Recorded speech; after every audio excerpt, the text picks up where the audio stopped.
Ladies and gentlemen, thank you so much for being tuned in while we're live. Thanks for sharing the link. It really does help. And thank you, of course, for clicking the like button. All the clicks count. It is a huge lift to our live stream, huge lift to the channel when you do that while we are live. Or if you're just tuning in after we've finished going live, thank you so much for sharing. It's a big deal to me, and you're the reason I make this media, so thank you for helping in that way.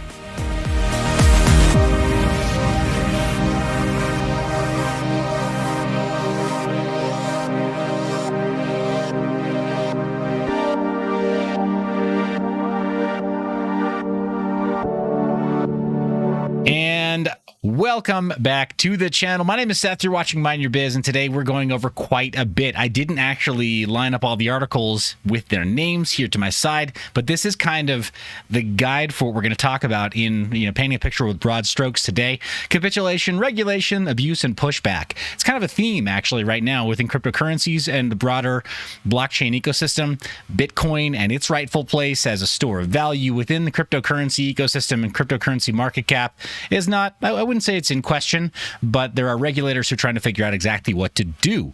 And of course, in the midst of all that, we got people who are deciding, should I sell? Should I buy? Should I just hodl? Should I try to get yield? Should I stay on certain platforms? Should I hold my own keys? You know some of my take on that, but let's jump straight into the fear and greed index. Looks like my Stream Deck is choosing not to work with me today. I just did some security hardening of my laptop, so rip Stream Deck, I guess. But here we are on the Fear and Greed Index with a score of 10. And that score of 10 is actually down from last week and yesterday. We're consistently seeing a lower score on the Fear and Greed Index, which in my mind is actually a good thing. Crypto needs this. Bitcoin needs this. It's supposed to move in cycles. It's not meant to be a straight line up and to the right or a straight line flat. It's not supposed to just crab sideways, and it's definitely not supposed to go just straight up and to the right. If you think that's how markets work, you must be new here. Speaking of which, if you're new here and you think I'm giving you advice, think again. I do not give legal, financial, business, investing, self-defense, personal skincare, or workout advice. None of that is why you come to this channel. At least I don't think it is. Is it? Tell me in the comments anyway. And do be on your best behavior. I don't have your comments live on screen. I wish I did. I have scrapped that from the lineup as of right now. Appreciate you guys coming in, though. Gordon Murray's in the chat. Guys, proof of live stream says, howdy, y'all. Kevin Hawthorne, all the way from Lakeland, Florida. Really appreciate you being here and spending some time with us, Kevin. Always a pleasure to have you tune in live. And I so appreciate what you do for your community out in Lakeland, Florida. Quite a beacon of light out there, I've got to say. Kevin is one of the helpers, guys. He's one of the good ones. So Stereo 2 also says, hello, everyone. Thank you, Ozzy, Bogan Tech, and T-Bone Gaming. Thank you for being in the chat. Gobbles, the 13th Goblin, is here with us live as well. Also saying, check it out whenever you have free time. Tells me about a specific project. All right, I'm going to have to take a look at that. Appreciate you giving me a heads up that I should not follow that or not repeat that blindly. Open-Minded Bitcoin is also in the chat. Really appreciate Open-Minded Bitcoin having me on his channel with Divi Daddy not that long ago. If you haven't already seen that, it's over on his channel. I think it's already linked in the re-upload that I did or the replay version that I did here on Mind Your Biz. Link there. Do go show some love if you're not already subscribed. Guys, support creators who are going out of their way to bring you cryptocurrency content right now when it's harder to do, because the search volume for us is lower. People are less interested in it. But here's the thing, right now is when it matters the most. So every click counts, not just on my videos, but on the broader crypto creator families videos as well. Do be supportive though. Appreciate you seeing you in the comments right now. Stereo 2 laughs at workout advice because he knows. That was why he came here. He's like, dude, Seth, tell me how to do a push-up. It's so hard to do a push-up. Teach me how to do a push-up, please. Will somebody? For the love of Pete. I know. Not today.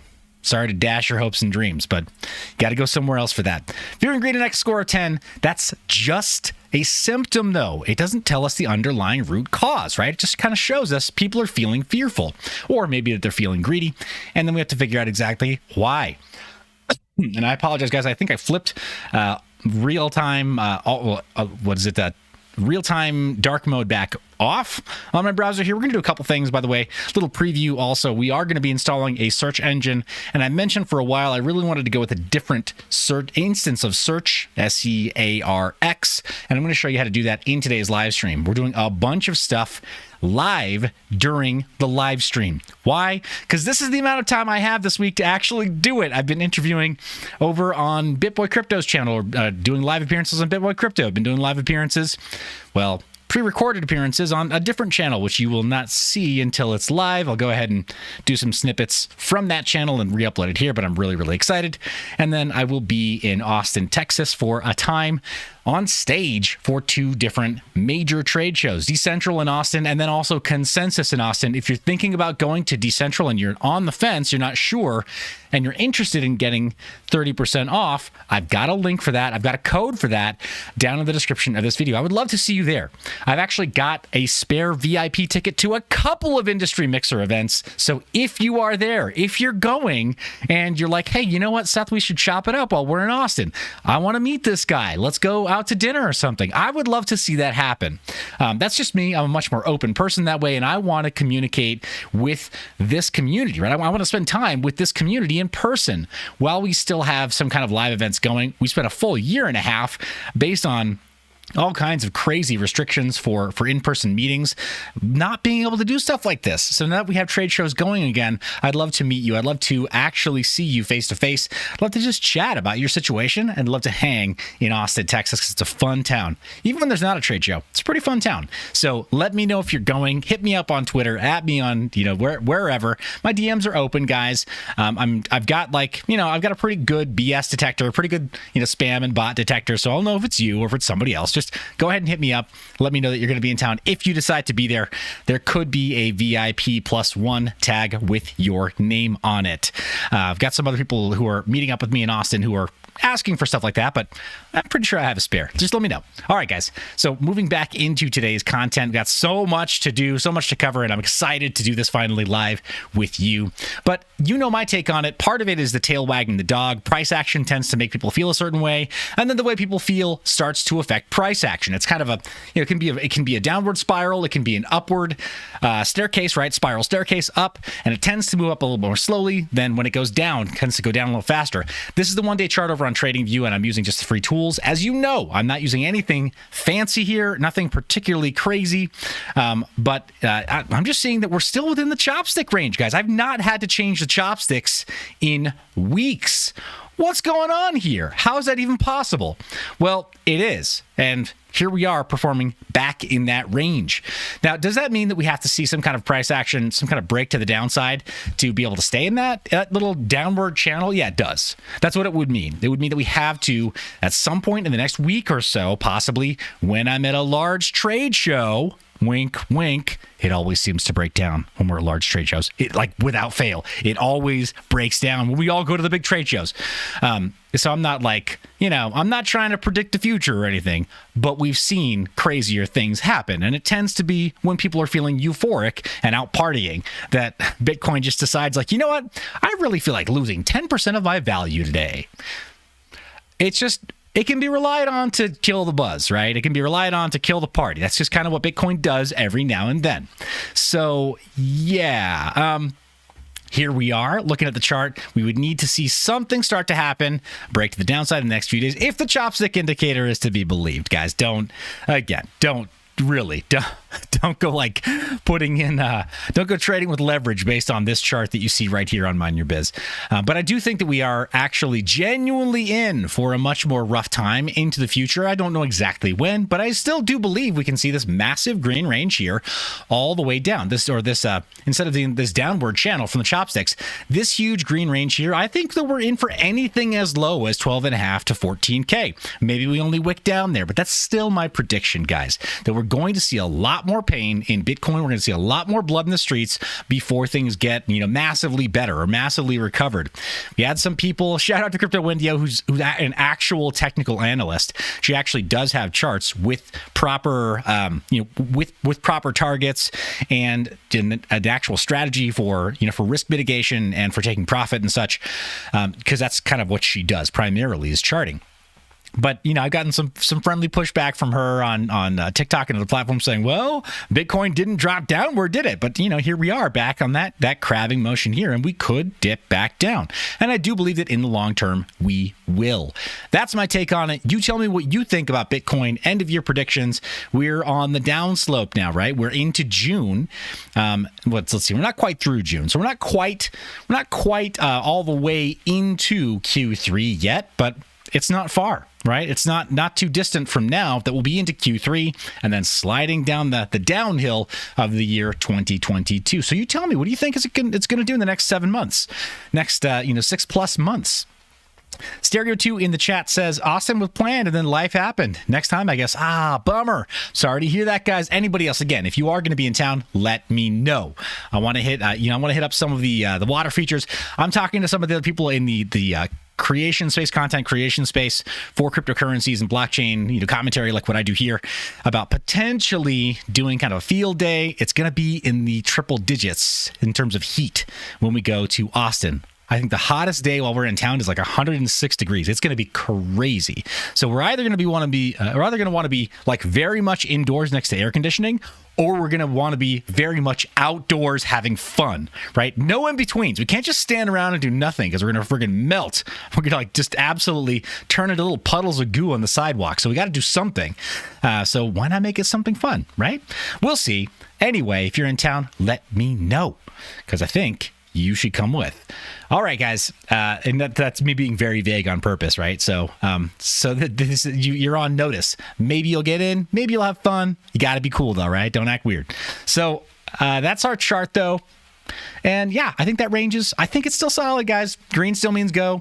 I was asked very pointedly on BitBoy Crypto last week if I would DCA in this range, and I'm still saying, yeah, this is probably fine. It really is. You're going to see value buys into the future. And unfortunately, yes, the dollar is going to lose a bit of its buying power. So you may decide that for your risk tolerance, this is really not a good option for you, right? So just a word of caution for anybody who's like, that's very, very optimistic to think that I can just DCA now and I'll be happy. It will take years for you to be happy, I suspect, if you were to DCA at this range. But I don't think you're going to be, 5-10 years from now. If you're investing long-term with Bitcoin, I don't think you're going to be disappointed, personally. I think we do need to see that six-figure Bitcoin. I think it does ultimately need to explore that as a in terms of price discovery into the future, and that may not be until the next halving, but the point is, I think it will eventually do that. I think its ultimate destiny is to be into the 6 figures, possibly even 7-figure valuation for Bitcoin, and then there will come a point of equilibrium where Bitcoin has a real struggle getting much more value shoved into it because it reaches the top of an S-curve. We may already be approaching the top of that S-curve and we only ever see low 6-figure Bitcoin. But my point is, I don't think people who get into Bitcoin now will be disappointed. Certainly no more or less disappointed than just holding on to worthless dollars as they lose at least 8.5% per year. Did the math the other day, or whatever some basic costs the other day. I like using creatine monohydrate when I'm working out. I like a few simple supplements like that. I don't do anything fancy, and I definitely don't use gear. But the point is, the regular stuff like that you consume and you need to replenish on a regular basis, it's gone up by at least 50%, right? Not quite double, but minimum 50%. So when you hear people like Janet Yellen talking about how it's 8.5% inflation, sorry, not at the point of sale. It's just not. We're already at double digits, and certain product categories have gone way beyond double digits, especially when it comes to nutritional products, right? Supplements and nutritional products that need to be used in other areas of food and supply chain. Those prices are going up much faster. We're actually being cut out because of the needs of larger food processing plants and larger industries that are trying to purchase some of these food components. So no, don't tell me it's 8.5%. Your dollars are becoming more worthless by the second. So yeah, that's still my take on it. Bitcoin is a way out. Is it the way out? The only way out? I don't know. For the short term, I don't know. But I definitely feel like it's a better option than dollars, even if we dip down lower. Go all in? That's not what I'm saying, right? That's where you get wrecked.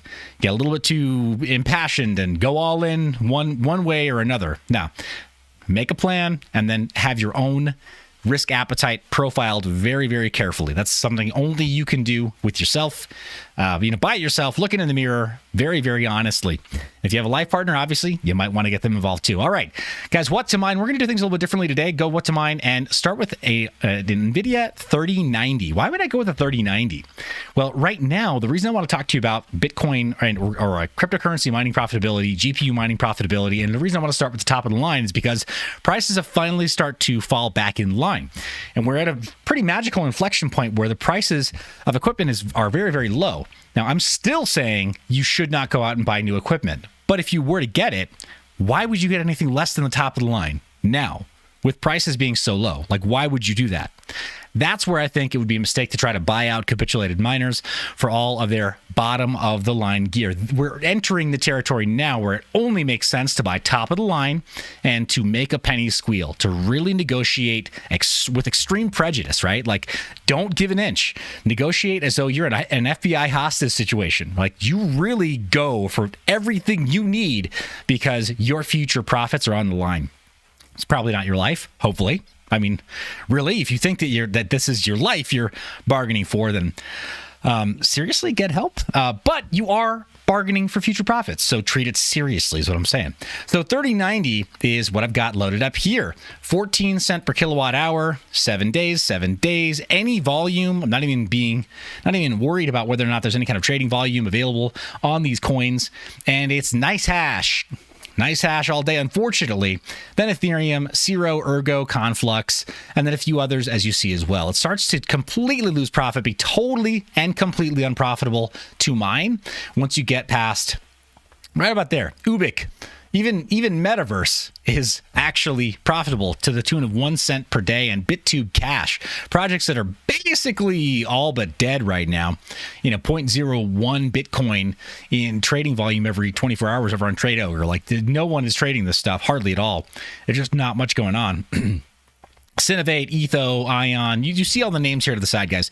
Plenty of projects that are interesting enough that you might actually want to mine these. Let's go over to Team Red, but again, let's go to the very top of the line, 6900 XT. And though I would actually say it's probably better for us to look at the Radeon 7 as well, but we'll do that in a second here. Let's calculate there. We want to see what the Vega architecture does, because it is fundamentally different, as you know. Or maybe you don't know, but it is different. So we're going to look at the 6900 XT and call that the top of the line. It's Ethereum, then it's Firo, then it's Ravencoin, but it's just not even close. Not even close. Flux is on the list for both of these architectures, and Flux might be a better bet for you if you're just looking at something passive by way of running a Flux node on a Raspberry Pi. So just be aware of that. That's going to be possibly a better option for you if any of these projects allow you to earn passive rewards by locking up some coins and then holding them for the long term. But you better have some serious conviction in those projects, otherwise it might be a very painful and long hold while you wait for things to return to profitability. That's Team Red in terms of the latest architecture.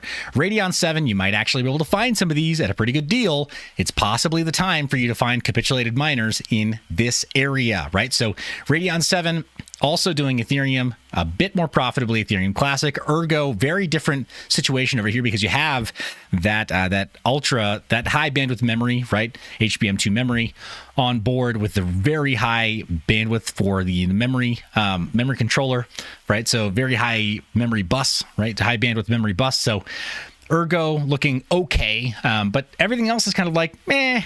Like, you wouldn't buy a GPU for this. But if this is a GPU that you might want to buy for other purposes, and you may need more than one or maybe more than a few, there's still some profit to be had here for the near term. The mid to long term, I mean, dang. Danger, right? Danger. You got to be really careful. But if you're looking at building up anything else, maybe some gaming rigs. We got T-Bone Gaming in the chat, for example. If you're looking at building up a couple of gaming rigs, why would you go for anything less than the top of the line? And if you got it, why wouldn't you mine on it while it's still profitable, right? So I think that's the value proposition of the market that we're in right now. Be aware of future deals on GPUs too. But the point is that while the consumer price index, while everything else is going crazy, the cost of a gallon of milk is going off the rails. The cost of a gallon of gas is going off the rails. Well, the cost for a GPU is actually coming down. So be aware of that. If the means of production are available cheap, why wouldn't you purchase the means of production so you're ready for the next cycle? Guys, this is why you came here, right? This is why you came here. You wanted to hear this. You didn't want to hear about, Chia's pumping a year ago when it was pumping. Oh, buy these overpriced hard drives. What coin is pumping today? Buy overpriced GPUs. Nah, this is the time. All right, guys. I realize I'm kind of like a little bit wide-eyed and wild-eyed and going a little bit crazy here, but this stuff matters to me, right? Like this is the mega stream where I'm going to talk to you about a lot of stuff. Expect to see a bunch of little snippets from this chopped up and then released on the channel in the near future as well. Possibly in the future, we will need to come up with some kind of a monetization strategy where we do maybe Patreon, maybe we have memberships on the channel so that we can do this to a more dedicated group and then open it up. I'm not eager to do that. I don't want to put a paywall for you, but I do need to come up with some kind of monetization strategy for the channel. Gordon Murray, bro, why Chia? I know, right? Why did I bring it up? Because you know what? Why the heck not? Now that I've said it, watch. Now the poor investor's going to jump into the chat and be like, bro, it's almost $15. It's almost time to buy. Yeah, I remember the poor investor. I know. We all know. All right. So, guys, but that's what's in mind, giving us some feedback there. Here's our portfolios. I want to talk about this as well before I get into today's news segments and before I get into our tutorial. It's pretty important to me, a couple of things. Why am I structuring today's live stream this way? Well, because I want to give you a lot of value and then be able to go back through and pick through some of these smaller tutorials that may be interesting to the rest of YouTube, where I just do a dedicated video about like how to this, how to that. And I appreciate you being here with me live so I can get your feedback as well. Because, guys, I really thrive on this. You are the reason I make this media. And this time is special, right? It really is, for lack of a better word. It's special time that I get to spend with members of the Mind Your Biz crew, right? The Mind Your Biz community. So thanks for being here with me live. While I do this, we go over some of this stuff and then we can chop it up later on into smaller value-added segments as needed. But GPU mining portfolio, Flux is still holding really strong. Looking at the 7-day, this is like not as valuable to people who are looking at this in the future. This is more like more crypto news reporting or weather reporting. Ether protocol is up, but I just think it's very, very unpredictable. The market cap itself is only $1 million. I don't see there being a huge reversal there for the projects like this. Gemlink as well, just over $1 million. We need to start taking a serious look at this, paying attention to what the lowest market cap projects are, such as Etho, Ryo, Gemlink, and even Conceal. Yes, even Conceal. Projects like this, we need to be paying close attention to them for any signs of poor health. While it pains me to say it, projects like this, after they go through an extended bear market, if there are not serious improvements, if there is not an improvement to the adoption rate, projects like this run a very serious risk of going chain dead. They actually do. Because if you're not mining to them, and if people are not paying attention to the price action and people aren't actively trading them in a meaningful way, outside of just wash trading, then we've seen projects like this go chain dead as soon as the market starts to really bottom out many a time before. Oh, Chemo and Crypto coming through with a $5 super chat. Thank you so much. Says, throwing the fire. Appreciate your knowledge. Thank you so much, Chemo and Crypto. That's very thoughtful of you. Ravenboy Crypto's in the chat as well. Says hello. Guys, right now, we got to be got to pay close attention to some of these projects, though. I'm not saying to dump on them. I think that's very irresponsible.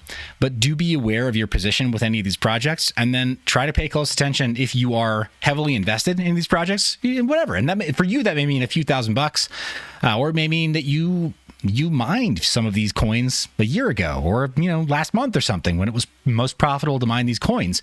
Just pay attention to what the most reasonable exit strategy is for you, and slowly do so. Don't dump on these projects, because if you have $5,000 of coins being dumped on a project that only has $1 million total, that's a healthy fraction of a percent that is going to add up if a bunch of people do that, right? If they all dump $5,000 at a time, it doesn't take too much to move that market. Now, go beyond that, if you start having 5 figures worth of value, you are now in whole percentage points of ownership of some of these projects. So just be aware of that. Be very, very considerate. Don't dump on these developers' heads, but don't get stuck holding the bag. Guys, there's so many people who GPU mine who have dozens of dead bags dozens of dead coins, right? Old wallet folders filled with stuff that is just no longer runs. And that could be you, or it could be somebody you know if you're not careful this time around. We've been talking about this and holding this portfolio publicly for a reason. These have strong enough fundamentals that people have wanted to see them here. And, we've seen projects like this get coverage. So we've got to be really careful. Stereo 2 is asking about a specific type of node to potentially run. That's a great question. I am considering interviewing the leader of that project. So I'll get back to you to see if I can. It's Colin Pape. So I'll be taking a closer look at that project, and I want to refrain from commenting on it for right now. I don't want to say anything that might sound like I'm discouraging or like I'm encouraging ownership of that coin or that project for right now. So yeah, great. Anything that you think you can run that runs like some kind of enhanced service node or value-added service on a node, maybe that's a way to go. All right, guys, SafeCoin is also something that probably should be removed from this list only because it is no longer GPU mineable. It's been rightly pointed out many times, but it's almost time to just say goodbye. Just let it go. It's more of our junk drawer entry, so we'll take a look at that later on. Haven, well below 50 cents, but still with a market cap of over $6 million. We'll see if it can actually survive this time around. It's had a couple of really messed up hacks in the past with the first team, and then with the second team, it's lost its peg on its stable representations of USD and of gold, and so it kind of like it was a canary in the coal mine. If Haven couldn't figure out this algorithm when it was trying to do so privately, how could and then when UST depegged and everything, like how is it going to make it back? I don't know. I'm not sure. So again, without saying that it's not going to make it, who am I to say that? It may well make it. They got a new developer team and came back very strongly in the past with an all-time high of over $20 per coin. So I don't know. Maybe. Possibly. But look at that, 96% down from when we made this portfolio. It isn't looking very good for coins like that. Grin as well. I really ruffled some feathers not long ago by saying, hey, Mimblewimble coin is like, or Mimblewimble protocols on coins like Grin, just not my favorite thing. So yeah, we could be seeing some really, really rough seas, and some of these coins are just not built to weather those storms. We'll see. Equilibria still doing all right, but yeah, dipping really, really hard. Okay, back to the 7-day outlook though for some of these projects. Gemlink, when you've got such a low market cap, yeah, you can really turn triple digit gains in a week. That's just possible. Same with Etho Protocol. You can see double digit gains in a week without too much difficulty. Ergo, it's a lot harder to show a 14% print, a 14% green candle on the weekly when you've got over $100 million worth of market cap, right? When you got a lot of liquidity too. So Beam as well, 17 million, seeing it go up 10% these are really strong indicators. SafeCoin as well with that almost $5 million market cap. But again, let's be very, very clear. These are micro caps. They can barely support this audience here, the Mind Your Biz community, let alone larger investment groups and brokerages, like even family brokerages. They just can't support that level of investment going into these projects for right now. We'd have to see them come back really strongly during the bear market and then be able to grow back up organically into a new bull market for that to happen. So we're still betting on long shots here when we look at GPU mineable coins. That's our GPU mining portfolio, guys. I've really went in depth there because it's near and dear to my heart. I still have GPU mining rigs, and I foresee myself using GPUs to mine into the future. Why wouldn't I? Right? Like, it's infrastructure that I can use and I can reuse as I've done in years past. So like, why would I get rid of it? But just saying, GPU mining is one of the most sustainable forms of proof of work. But let's see. Gandalf is saying, I have been seeing a lot of ADA people blasting Solana about centralization, but don't they both use proof of stake as a consensus? Am I missing something? Yeah. No, you're not missing anything there. They both use proof of stake. It's just a little bit different in the minds of a Cardano maxi. Like, anything that breaks is bad, right? Despite the fact that when they ran their smart contract network, it was, when they put up smart contracts, Cardano can only do one smart contract transaction per block. Whatever. Grass is always greener, right? Somebody else's poop stinks, yours doesn't. I guess that's just maximalism in a nutshell, right? Like, we're always ready to talk down others. Paul Doherty's in the chat, and he's ready to hear Moonboy Lambo talk about Chia. You came to the right place, sir.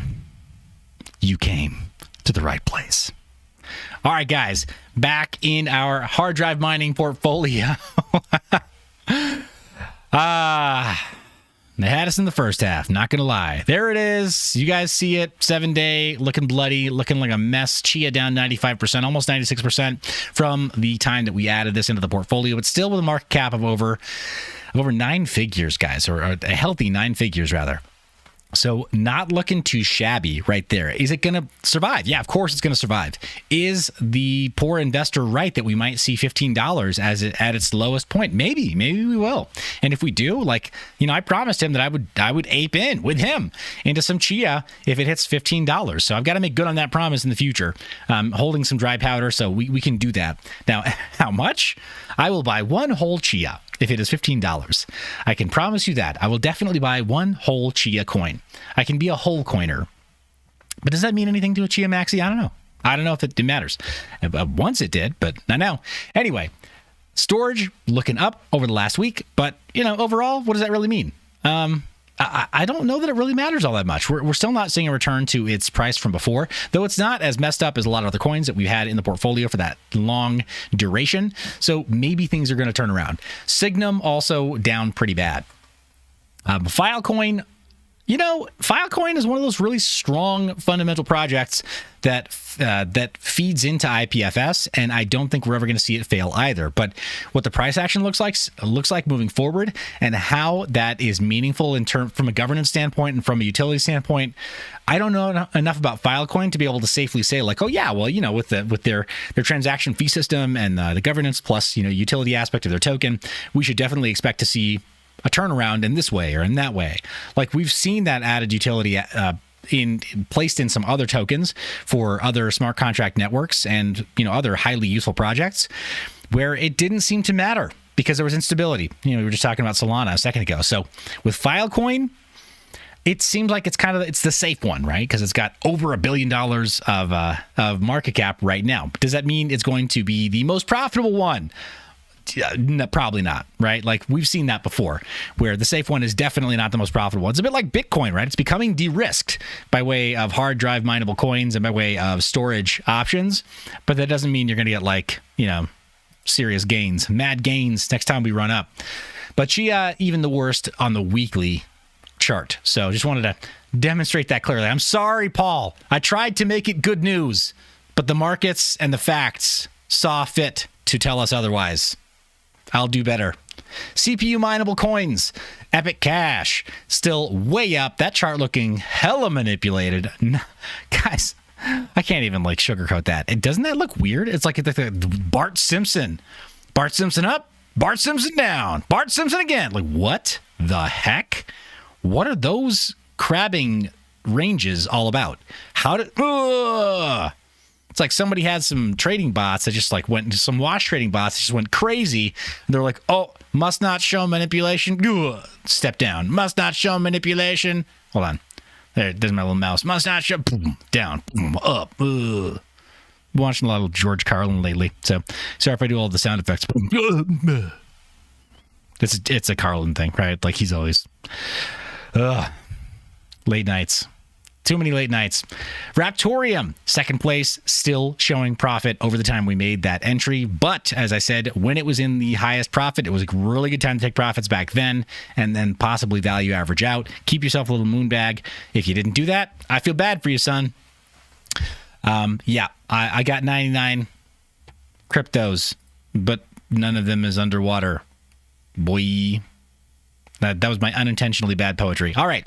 So this is also not looking too hot. Monero is the one that's getting hit the worst on the overall chart, but on the weekly candle, or the weekly chart rather, it's Raptorium that's really taking the most damage. Monero is back up again, still pretty close to $200 per coin. I mean, can't complain about that.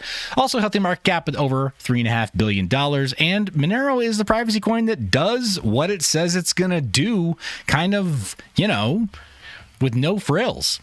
right? Like it doesn't require moon math. It doesn't require ZK snarks. It doesn't require trusted setup. It doesn't require any kind of an advanced device to be able to operate, so you can get the shielded transactions going the way you would with Zcash, right? The light wallets, the Z-only addresses, Z-only sends from the mobile wallet was a very tough nut to crack for a long time. When it finally did get delivered through the Nighthawk wallet, it stopped working day one. I've tried it on multiple phones and was like, okay, that doesn't work.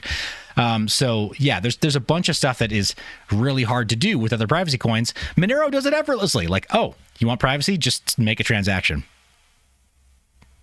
It's private by default. Like you don't need to do anything at all. So good to see that it's holding the line there. Its Satoshi value is up as well. I think that's an important thing to take a look at right now. So yes, the dollar value is up pretty high, and that's a nice thing to see. It really is, right? Isn't it great? Gandalf Grey, 99 cryptos, but Chia ain't one. Oh, boy, nice. So let's take a look at that Bitcoin value. It's going to look like a very highly correlated chart in some cases, but let's zoom out, shall we? Zoom out, enhance. So now we're just looking at its Satoshi value. Over the last 90 days, it peaked at, what is that? Almost, tell me the Satoshi value, almost 70, almost 0.007 Bitcoin. But let's go back to its maximum, and it has seen far healthier profits in the past, far healthier values against Bitcoin in the past. See that right there? 0.03. And yeah, 0.01 as recently as, gosh, I think in 2020 still. Yeah, over 0.01. So it's definitely been traded higher against Bitcoin in the past, and it's great to see it gaining strength against Bitcoin again. That's, in my mind, this is one of those really strong fundamental analysis talking points that if you're looking for something that's like, all right, well, what's actually going to weather the storm? What could actually survive? Well, it's not just a question of market cap. It's a question of how well it performs against Bitcoin, because everyone is, going this flight to hard currency, this flight to the king daddy of cryptocurrencies, Bitcoin. So if you got a coin that's doing well against Bitcoin, then you've got a great coin. That's kind of what I'm getting at here.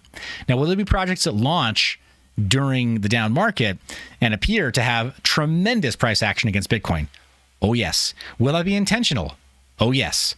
Pulse Chain, I think, is on that short list of projects that's going to launch and is going to have tremendous price appreciation. And that's by design, right? So I'm pretty excited to see what comes out of that. The battle of the competing EVM layer ones is going to be one really to tune into. But Monero is really good at what it does. Just one thing: privacy. That's it. By default, from a phone, from a tablet, from your laptop, from your ledger, whatever you want to send it from, it's just private. You don't need a fancy rig to be able to get ZK snarks generated like you do with Tornado Cash or with Zcash. Ooh. Come on, CoinGecko. Show us our ASIC portfolio. Paul already says people need to do more. Well, yes. Yes, they do need to do more. Tell me more, Paul. I don't know what precisely you're referring to. Which people and what things? What kinds of things do they need to do? Let's talk about that. ASIC mineable coins, guys. Bitcoin is at the top of the list. It's the least hurt in terms of our portfolio, but that's not saying much because it's almost 25% down. Ouch. That is a kick to the sweets, a kick to the nethers. All the way down at the bottom of the list, these are sort of deleted from that value lineup because they are wrapped representations of Bitcoin. It's important to note, though, that right now RenBTC is holding a huge chunk of the wrapped Bitcoin market. WBTC, a little bit more.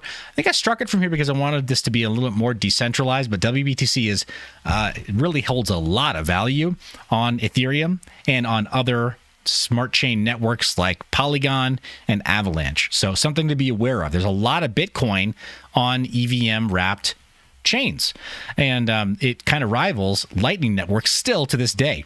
Something a lot of Bitcoin maxis don't want to talk about or acknowledge or just like understand that there are people who are passively earning yield on their Bitcoin because it's wrapped on Ethereum and being used in Uniswap. So there you go.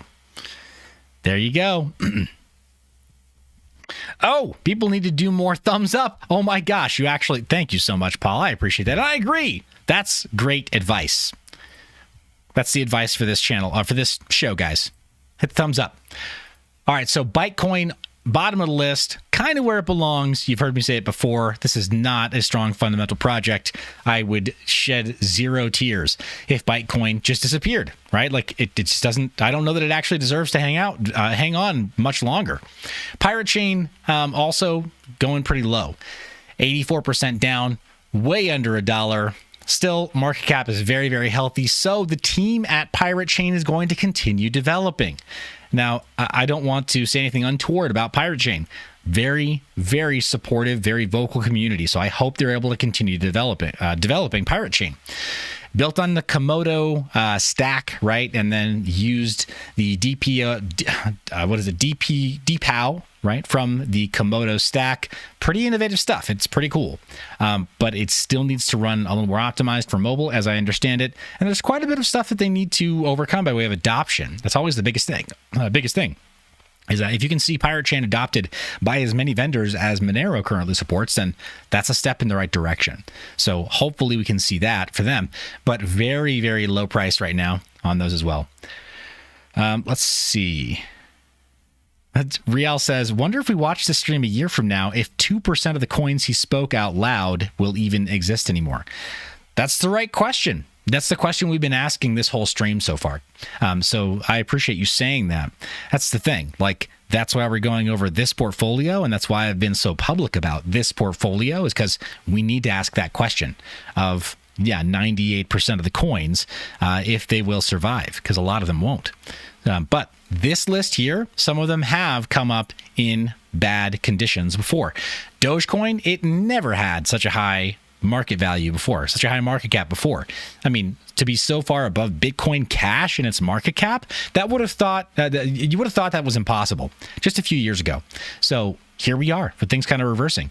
It'll be pretty nuts to see how that happens and whether or not that plays out. Bitcoin Cash, big shout out to the Bitcoin.com and Bitcoin Cash development team. They are trying to continue to develop useful functionality in that network. Will it work? Man, I don't know. I don't know, but they haven't stopped trying. I'll just put it that way. So that's to be applauded, I think. If they continue to develop in the bear market, then we're going to see even more innovation come out of there. Nervos Network, also relatively high market cap. Here's where we start to see like so much money involved between Dash, Litecoin, etc. All the rest here, you see billions, hundreds of millions or billions of dollars in market cap. When you know that a percentage of that is held by whales or held by the development teams themselves, then it's a safe bet that development is going to continue, right? They're not just going to disappear overnight. This is where, to answer that question from before, or to bring up that rhetorical question before, will 98% of them disappear? Not from this portfolio. No, I don't think so. I think we're going to see a lot more of these coins be a lot more tenacious than the rest of the overall crypto market cap. There are tens of thousands of coins and tokens, more to the point, a lot of tokens on Ethereum, a lot of tokens on BSC, a lot of tokens on Polygon. They're all junk, right? We can go over a tutorial on another live stream where I can show you live how we make a token. We mint it by copying a Solidity contract, and we pay the fee to go have it deployed on Ethereum, or probably more cost effective to do that on BSC or Polygon. And we can make a smart contract and mint a token like that in real time on a live stream. It's not that difficult to make a copy pasta token. So yeah, much of what we see in the cryptocurrency ecosystem, much of what we see in the crypto market cap is just that, it's junk. So a lot of that will disappear. These projects that we're covering right now, a lot of these have strong fundamentals. They have sovereign chains. All of these are proof of work, generally speaking, except for these tokens here. They kind of like, those are representations of Bitcoin. But everything else is its own sovereign chain. Devault, it just makes my heart hurt. Yeah, Decentralized and Proteus, if you guys are watching, maybe I'll snip this out for you guys over on Twitter. I'm sorry. This is their baby. They worked really hard to make this project. But here's the thing. Cryptocurrency and blockchain is unforgiving. It doesn't care how hard you worked. It just cares that you found a community, that you found a use case, and that the community thought your use case mattered, and they ran with it and really pushed it for adoption. So What is that Star Trek quote? You can do everything right and still lose. It's a very sad reality in these markets. So there's one cautionary tale right there with Devault. Horizon, also great, fundamentally sound project, but they're now ASIC only. Are they actually running their enhanced service nodes? I don't know any other projects that are making meaningful use of the Horizon node network. We'll see. That may really count against them this time around because they've had a couple of years to harden their network and have the nodes that run on the Horizon network be very hardy. So it's entirely possible that they will, take a big hit in the not too distant future. Already 80% down, though, since we made this side of the portfolio. Grin, we talked about it before. Not very happy with Grin at all. I haven't been for a long time. Dogecoin, I think, is massively overvalued. Let me repeat that for the kids in the back. Dogecoin is massively overvalued. Massively. There's nothing that's particularly noteworthy about Dogecoin. It's Litecoin, but it's Litecoin, but with memes.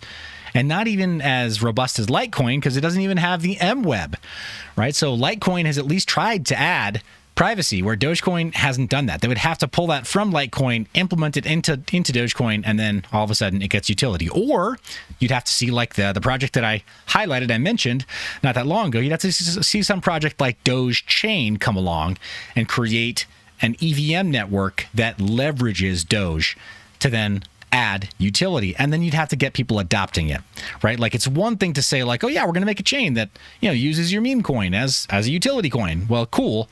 You have to convince the users of this network that they actually want to do that, because if Dogecoin holders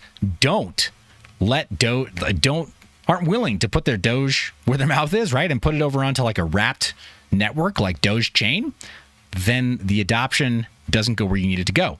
So yeah, you'd have to actually get Dogecoin holders to decide to do anything other than HODL. And unfortunately, Dogecoin holders are some of the most low information crypto users, right? So they're thinking like, I'm going to hold on to this Dogecoin until I'm a multimillionaire. Well, good luck with that. You probably held Dogecoin when it was 40 cents all the way down to right now, 8 cents.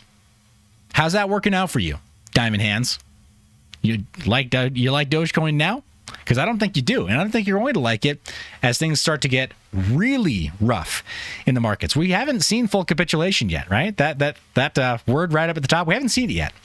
But we are seeing regulation, and as we see full capitulation, we're going to see even more regulation, which is going to scare the crap out of you, and it will border on abuse. It really will. So we're going to talk about some news articles that make a little more sense of this lineup that you see, all this word salad you see right here next to me. We're going to make a little more sense of that in a little while, guys. That's just how I do essays and how I do presentations, so bear with me. Is it the ramblings of a madman, or is it just the fool on the hill? Do I see something that maybe others don't see? I don't know. Time will tell. But that's Dogecoin, guys. They can't add enough utility. Bitcoin Cash, like I mentioned, they've got a mixer, right? They've got something along the lines of Whirlpool already built into the exchanges and built into Bitcoin.com. So, I mean, they did it a while ago. It's impressive, right? Is it something everybody's actually using? No, unfortunately, but they actually put an effort to do that. They also created their own EVM network that's kind of ties into it. So, I mean, they were like, hey, we can't beat them. We can't beat Ethereum. So why don't we just join them? Cool idea. We'll see if it works. I don't know that it will. Dash, still around. It's like a bad penny. It keeps turning up. Like, when will people get the message that Dash is not private, and that even though it's low fee, that it might not survive? Right here, it is 70% down, front running Bitcoin on it. This market's dip. So I don't know if it's going to do that well. Litecoin, much lower. Zcash had really great price appreciation this time around. I'm not a fan. I think I've made that clear at this point. I'm not as big a fan of Zcash as I am of just Bitcoin plus Whirlpool. Bitcoin has privacy. Download Samurai Wallet on your Android phone, preferably on your hardened Android phone running something like Graphene OS or Calyx OS or whatever. Buy one from mineyourbiz, and I can flash that for you, or my team can flash that for you. But just get Samurai Wallet and use Bitcoin. You don't need Zcash. Nobody needs Zcash. So many vendors accept Bitcoin, so few accept Zcash. Monero will do it by default, but you can make Bitcoin private in not too much more effort than making Zcash private. Not much more. And the same is true of Ethereum-based tokens. All right, guys, I'm really on a tangent there. Let's go over to our FPGA mining portfolio. Guys, Cadena is high on the list, 210% up since we started the holding of that asset. Telor, 0x Bitcoin, and Nemic are all up. Nothing is doing the swing trading motion as before. 0x Bitcoin is showing some positive swings, but I don't know if that's super predictable. You can't set your scalp bot to that. So unfortunately, not like it was before. Open-minded Bitcoin also brings up a really good point with Bitcoin Cash, ticker symbol BCH, that it's used in the Asian community. Guys, huge shout out to Roger Ver. He worked so hard. He campaigned tirelessly in Japan and across Asia to get BCH adopted. That's what it takes. It takes somebody who is motivated. It takes somebody, in some cases, who's very well funded to just go and say, like, all right, we're going to like canvas this entire country. And I don't care what country it is. It can be Vietnam. It can be Vietnam. It can be Laos. It can be El Salvador. It can be any number of countries. And you just need to get that full adoption there and say, all right, point of sale. Make everybody accept this. It's not that hard. Just a QR code. Not that hard. Plus, you have some RPC calls that'll alert your point of sale unit that a transaction has successfully gone through. It's not the most difficult thing. It really isn't. But you need somebody who cares that much to just go make it happen. And Roger Ver did when nobody else would. Roger Ver did. He did that for Bitcoin, ticker symbol BTC before. So it's pretty crazy stuff. Yeah, definitely crazy stuff. Here, I'm not seeing that same level of adoption taking place. But again, you also don't have that $1 billion market cap valuation for any of these projects. Not one. I think Cadena at its peak did tip $1 billion market cap. But unfortunately, not the case anymore. And the Cadena team, while very well appointed, I just don't think they've got the same level of advocacy for them yet. We'll see. Handshake still doing its thing. You can still buy Handshake-enabled domains over on Namecheap.com. Figure that one out. So maybe we're seeing this one kind of deflate, a lot of its value bleed out early on, and maybe we'll see a comeback in the near future. I would love to see that, though. Proof of stake smart contracts. Surprise, surprise, Terra is nowhere to be found in the upper half of this list. Is it at the very, very bottom? Yep, there it is. Terra Luna Classic. 100% of its value bled out, but somehow still has almost $1 billion USD value. How does that even work? I don't know. In the last week, we saw a massive spike and run up as the LUNC ticker symbol was taken over by the LUNA ticker symbol. It just had a changing of the guard. So Terra 2.0 has taken over the ticker symbol Luna, and Terra Luna Classic now takes over there, and the listing has been changed right here inside of CoinGecko right before our eyes. But if we had $1,000 in this project before, we lost $999.99, right? Crazy. It's crazy. But yeah, Neo, where are my Neo maximalists at? Guys, make some noise. Guys? Weird. Very top of the list, guys. We keep on moving up. EOS, Kusama, and the Moon River, as well as the rest of the Polkadot ecosystem. They're gone, but not forgotten, right? They're going to stick around. Again, you got $10 billion of value locked. You got a treasury, right? Moon River still pretty low, and Kusama still pretty low. But you can have that much money bound up, you're going to have a treasury. The Deadwood is in the chat. Thanks for being here with us live. Appreciate that. Thanks, brother, for hanging out with us live. Cosmos Hub really dipping down low at this point, but their IBC ecosystem still has a solid value proposition with the inter-blockchain communication. It's entirely possible that Cosmos Hub will emerge from this bear market as something that does give Ethereum a run for its money. Will it kill Ethereum? No. Nothing kills Ethereum now. Let me say this once and for all. Nothing kills Ethereum now. And this isn't like one of those like B-grade action flicks where it's like, nothing kills Ethereum without my permission. Like, no, it's just not going to happen. We haven't seen it yet. Nothing's killing it. Everything is just helping it to scale. That's it. At this point, everything that claims to be a competitor with Ethereum has to make Ethereum bridges. And by making Ethereum bridges, all it does is help it scale horizontally. That's it. But it hasn't killed it yet. And it won't. But Cosmos Hub will definitely make it nervous. Yeah, definitely make it nervous. Appreciate the call for likes. The Deadwood says, smash the thumbs up, everyone. and thank you. Please and thank you. Thanks for both. That was very, very well mannered, the Deadwood. Thank you. Avalanche is our number 1 in this portfolio. Solana is our number 2. They're both still in the money. If you're holding either of them from when we had this portfolio laid out, then as you know, the time to take profits was when you were in the triple or quadruple digits in profits. Now it's a stop loss. You can keep it as a stop loss and that's it. But you may consider invoking that stop loss. Why? Because everything else is in the red. It's not a terrible thing to do. There's so many people who say like, well, you know, I'm already in. I'm already losing money. Why not lose some more? That's a terrible attitude. If you can stop the loss and you can at least get your money back out, why wouldn't you? And with these networks, at least for this audience, where we're ostensibly not talking to brokerages and larger accounts, you might just, you know, stop the hemorrhaging fast. You might just want to take it all out. Maybe. It's up to you. It's up to you. And then as soon as you see a positive trend on the way up, you can move back up, or you can start buying at lower prices if you see it. So just throwing it out there. Yeah. Paul Doherty says, open-minded Bitcoin with the hot takes. I know, right? It's sad. You love to see open-minded Bitcoin, but you hate to see Terra right now. I'm doing the same thing in the back of my head. The whole time I'm like, oh, go to the bottom of the list. Oh, it's so painful. It's like getting kicked in the groin. Like, it's never not funny, and it's never not terrifying, and it's never not, like, blindingly painful. So that's why we keep seeing it in movies. Oh, got kicked in the groin again. All right, so that's Terra Luna in a nutshell there, guys. But Avalanche doing okay. Had the most announcements, so probably has the most going for it with its subnets.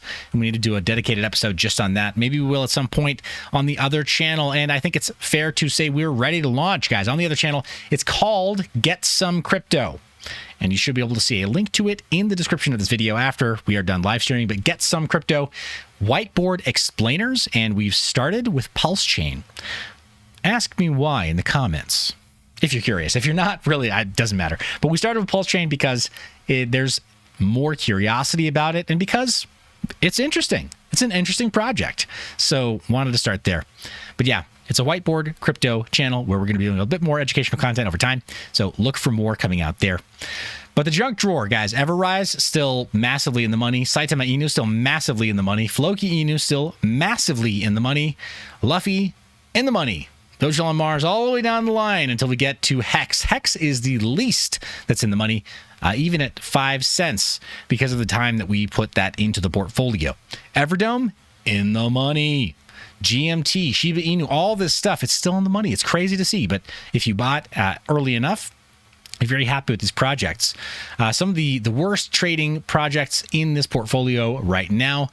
Well, I can't show you from an entry here, but it looks like an entry on the old QuickSwap. It's not doing so hot. It's just not. Trading a little bit better on the new Quick. Let's see. Gandalf Crypto, or Gandalf Gray says, why, how do I get some crypto? Nice. But looks like our 7-day winner is Baby Saitama and then Celsius. There's some people out there speculating on Celsius. Guys, what's happening with Celsius right now is truly a shame. A lot of Bitcoin maximalists are saying get all of your coins off of Celsius. But, you know, I've been saying for a long time, don't ever put your coins on any platform. It's not personal against Celsius. So a lot of us are just saying the same things over and over again. Stop giving your keys to other people. All right, guys, biggest loser for this week, though, is unfortunately Volt Inu. Bummer. Look at that. Look at that chart also looking quite manipulated there. Sorry, Volt. I'm just going to call it how I see it. Looks very, very manipulated. Fame MMA on a downtrend, but it's not alone. All right, moving from our junk drawer over to IBC Gang. Open-minded Bitcoin is mentioning a couple projects here. Here's our IBC Gang portfolio, and it looks like we've got on the 7-day. The ones that are in the money are Sentinel, Persistence, and Thorchain. They're the only ones that have seen any profit over the 1-week chart. Sentinel looking, I don't know what's going on there, but looking like a massive parabolic run-up this week. I don't know how that happened. Possibly they have some news that I'm just not aware of. Maybe they had some new VPN partners join them. Maybe they had some new hardware partners join them. But something's gone on there that I'm just not aware of. It looks kind of manipulated, doesn't it? Does to me. Anyway, guys, bottom of the list, Terra Luna Classic, obviously. Comdex, a little less obviously. versus its all-time high. Gosh, what was that, of like $5? I truly feel bad for anybody that was shilling this, because it's not something you want to do with projects that are new and unproven. Let's take a quick look, though. 180 days, I think, ought to cover us roughly. Yep, back in December, give or take, is when we saw that initial launch and then run up to, 571. Ouch. It hurts. It hurts to see it down at 36 cents, but there you have it. Still a strong fundamental project. It just needs to have a little bit more proof in the market, right? There's a reason I have it in this chart. There's a reason I have it in this portfolio. But, we need to see the proof. We need to see it perform over time. And its platforms perform over time. In fact, if you listen to some of their marketing communications, some of their training material, you'll probably hear a familiar voice on their training material. The point is that, unfortunately, like every other project, it just needs to prove itself. All right, guys, that's our IBC gang. 10 set gems. These are not doing great. Over the last 7 days, not doing awesome at all. 10 set is up. It's down the least. Golden Wolf is asking, wait, is this live? I don't know. I'm not sure. Dude, I don't know. We're in a simulation, okay? So what do you want me to say? Because it's all pre-programmed. But thanks for tuning in live. Appreciate that. 27% down on Fame. That hurts. I really had high hopes for Fame. I really had high hopes for the metaverse of Everdome. I really had high hopes for MetaHero as a scanning platform. I really hoped that this ecosystem would do a lot better despite a downtrend in the markets.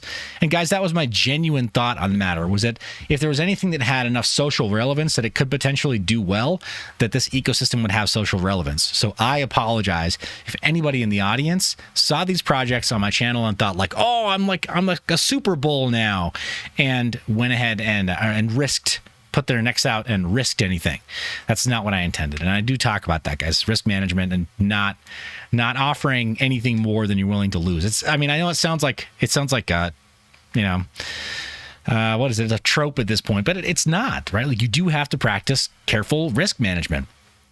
Still, I feel bad if you guys saw that and you thought, like me, like, that's going to be a really good bet, because I do have some money bound up in a couple of these at this point on the decentralized exchanges. So I'm like, it stings a bit. It does. But I'm really hoping for a comeback because the teams are quite solid. Again, across all these projects, also, you do have a cumulative market cap of much higher. Can you really, commingle them? You really shouldn't. But yeah. Deadwood says, VR looks great, like Everdome quality. I'm accumulating Hero and staking Dome. Let him add up. It's a 5-year plan for me. That's a great way of looking at it, honestly. Yeah, 5-year plan is a great way of looking at any of these cryptos that actually have staying power to survive. And that's where I do feel vindicated with this project, this whole ecosystem, right, of the 10-set launchpad, is that I think that you do see some pretty great 5-year overnight success stories here, right? Like Conga Exchange. They've basically been a corporate entity since 2018, 2019. They're not going to go anywhere, right? So that's where I do feel a lot better about this ecosystem. That it's been a long time coming, so they're actually properly preparing themselves. Stablecoin watch. Why do we have this side of the live stream, guys? We have this side of the live stream because of what happened with USD. Straight up. And because people have said, like, whoa, no, Tether is losing its peg. And it totally didn't. It had a discrepancy on one of the exchanges, but it didn't lose its peg. And we can prove that, too. But Tether, fine. USD coin, fine. Binance, BUSD, fine. DAI, fine. Everything's doing fine. I'm a huge fan of DAI because of the permissionlessness, because they don't have admin keys that can lock up your funds in your wallet. And guess what? Both Tether and USDC do, right? They can lock up your funds. They can freeze them remotely. They function exactly how I would expect a CBDC to function, whatever the future CBDC is, right? Like, we'll just wave our hands and pretend like the Fed can print money on Ethereum. That's kind of already how Tether and USDC work right now, and how BUSD works on Binance Smart Chain. So DAI, I kind of feel like is the lesser of several evils. It's got its own treasury that has backing of USDC. So yeah, Frax looking really quite promising. And the market cap is kind of proving that. True USD also coming up. Pax Dollar coming up. USDD, I had to add it. Why is it on there? because primarily I want to warn you. USDD is part of the Tron ecosystem. And I can't believe people aren't just like seeing right through this. But Justin Sun has made it clear that he wanted to do on Tron what Luna did with UST. So that's what USDD is over on Tron. USDD is to Tron what UST was to Luna. Beware. Stay safe. Just stay away. Basically, stay away. Magic Internet Money has surprisingly stayed resilient with its peg, even though I thought that there was a peg to UST. Or a backing with UST. Obviously, I was mistaken. Liquidity USD also looking pretty strong in terms of its over collateralized dollar. It's trading above $1 right now, but it often trades above $1. And I like the way that it has over collateralization. Sean, New World Crypto is in the chat. Thank you for saying hello. He says, happy Friday. It is indeed a happy Friday. I'm enjoying today. It's been a good one. The Deadwood says, nope. Tron is a warning flag all its own. Won't buy anything that Sun touches. That's smart. That's smart right there. Is it financial advice? You decide. All right, guys. Sean has some additional heavy sarcasm in the chat there. Terra Classic USD. I didn't even realize that there was a Terra Classic USD or UST. See, I didn't even realize there was a difference there at this point, and it makes me want to add UST. Come here. UST. Where are you? Nope. They don't have... Yeah, they don't have the latest one for us to add just yet. I'm not even aware of it. But at this point, I mean, Terra, Tron, I wouldn't touch anything that either of these groups is working on with a 10-foot pole. But Liquidity USD, I'm excited about. Liquid Loans on the Pulse chain is going to launch using this code. So it's already proven. It's already doing pretty well. But would I replace my current USD holdings in stablecoins from, say, like DAI or Frax or the others with LUSD? I don't know that I would want to right now, but it's not something that can be remotely controlled. That's why I have this side of the portfolio, guys. We just need to be aware of that. It's meant to be an object lesson in what not to do. So we have a couple of projects in there that you should not touch. All right, going to read through those comments and go through some of our news articles, guys. We've got a lot of news that's really, I mean, it's come through fast and furious. We're dealing with capitulation already in the markets. We're dealing with increased regulation already because of the wreckage of UST and Terra. We're dealing with what is looking like it's abuse, and then we're dealing with some legal pushback. I'm very excited to be able to bring a lot of this to you. And then there's some other stuff that's just kind of value added. We're going to go over how to change your search engine in your favorite Chromium-based browser. As you know, I've said it on the channel before, I do use Brave browser. It's not my favorite. It's really not. It does some things really well. It does. It's cool that they added onion routing to it, but it's not secure enough for you to say trust your life to. And really, if you're not using Tor to trust your life because you're worried about like nation state actors following you, then why are you using Tor? Right? You could just use a VPN and private mode if you really wanted to prevent third parties from observing what you do online. So Tor is a very specific tool for a very specific purpose, generally speaking. But if Brave isn't implementing Tor correctly, why bother? It's not that special. You could just use something like ungoogled Chromium. That is my top pick. It's a little bit more, work. You got to do updates manually. A little more work. I don't care. It runs the way I want it to run. And it's not controlled by a marketing agency like Brave is.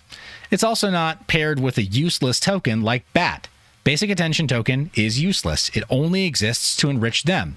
They took free and open source software, and I'm literally talking about the ad block that it uses and the ad block lists, and they're trying to monetize the free and open source software that they've rolled into their browser and made impossible for you to remove, right? Like, I'm not a big fan of that. That is, yeah. It's just unforgivable in my mind, guys. Like, why would you take open source code bases and then make it impossible to be able to work around them? It's very decidedly open source.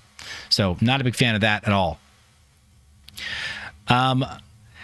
So yeah, OpenMinded Bitcoin says Brave offers a wallet with your own keys for MetaMask. I'm not a fan of that either. I don't like Brave's implementation of an EVM wallet. First off, it's not as flexible as some other wallets like MetaMask or like Rabby, and then it's also gosh, what is it I'm looking for? It's also it creates vendor lock-in where all you can do is export your private key pairs, which is not very safe to have out in the open.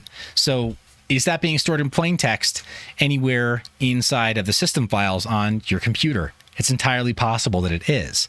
I haven't seen an audit of the Brave EVM wallet, the Brave Ethereum wallet yet to be able to see, know for sure that that's true. So I don't want to FUD them, but I'm just not very happy with them. I don't like. I want my private keys to be portable through a BIP39 seed phrase. End of story. And ideally, I want to have that be backed up with a hardware wallet, and then just have whatever that web wallet is, I want it to be signed with my hardware signing device. I don't want to have it all live in the browser. That's terrible. Paul Doherty reminds us that BAT is collateral for DAI. I didn't know that. I got to look at the full collateral list for DAI. Make me do that right now. So yeah, guys, I'm a bigger fan of MetaMask where applicable. I'm a bigger fan of Rabby wallet where applicable, and it's not always perfect, but guys, they're just additional options is what I'm saying. You don't have to be stuck with only one browser and only one wallet, which is why I don't just use Brave. I also use Ungoogled Chromium. So we're going to go over how to change that search in Ungoogled Chromium and Brave for that matter, because I don't want Brave to also own my searches and my video calls and my password management and my ad block and my wallets. You see how it's dangerous? If we're trading out Brave, for trading out Google for Brave, it's like, okay, well, then eventually over time, like it stands to reason, Brave will abuse our trust and our data. It's not a question of if, but when. That's the bottom line. Like, large companies don't change. They've got a profit motive. They've got a profit incentive. And when they broker in your data becomes how they profit. So it's only a matter of time. Open source helps us avoid some of that, just a little bit, but it is more work. So anyway, in the news cycle, guys, Japan has passed a law around stablecoins to protect investors after the Terra meltdown. This is the high-level talking points here. It became the first significant economy to pass a bill surrounding stablecoins for investor protection. The legal status of stablecoins will reportedly be linked to the yen or another legal tender. Then regulated entities and agents will be able to issue stablecoins from 2023 when the law comes into effect. That is crazy. So rather than make Bitcoin or Bitcoin Cash legal tender in Japan, they've just basically said, like, all right, we're going to do a Forex. We're going to do foreign financial exchange here, right? So we're going to do a little micro Forex market and peg every one of these stablecoins to the yen. Makes sense. Right, the yen is relatively strong. It's not a terrible currency, but yeah, peg it to the yen, and then anything that applies to the yen legally will apply to stablecoins. It just makes sense. Instead of there being a CBDC, just say like, all right, well, you want to issue a stablecoin, cool. Well, here's our exchange to yen, and we treat it a bit like legal tender. Not exactly, but pretty close, right? Like, how hard would that be to do here? To just say like, all right, cool, USDC. Tether, Frax, whatever else. If it walks like a duck, right? If it's meant to be pegged to about $1, then we're going to kind of treat it a little bit like $1. It would be so easy, right? It would make things so much simpler to just say like we're going to treat it like legal tender because it mirrors the value of $1. I wish that would happen in the United States. Not that I actually want more regulation, but just say like, okay, for regulatory clarity, if you guys just say like, we're going to treat it like $1 when you do your taxes, how much easier would that be for everybody involved? Way easier. So that's in Japan. And somebody had to do it. I'm glad it was Japan. We'll see. We'll let them take all the arrows first, right? Like, you guys have fun with that.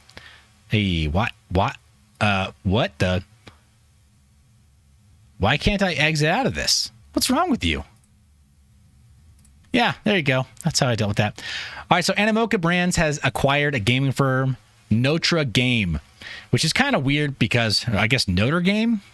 Notre Game. That's the only way you can say that. It's the only way you can make it make sense is with the American accent. Notre Game. Cool. Just not to spell it with a Y because it's June. Notre Game. Anyway. So Animoca Brands, they are buying. Why? Because of capitulation. This is where we're going to see a lot of the acquisitions and mergers. It's where we're going to see a lot of crazy stuff happen in the cryptocurrency business side, right? In the industry side of cryptocurrencies and blockchain, we're going to see more acquisitions like this. This is why I wanted to bring this up to you. What do you think of that? Animoca Brands is huge, a juggernaut in the play to earn space and in the NFT space.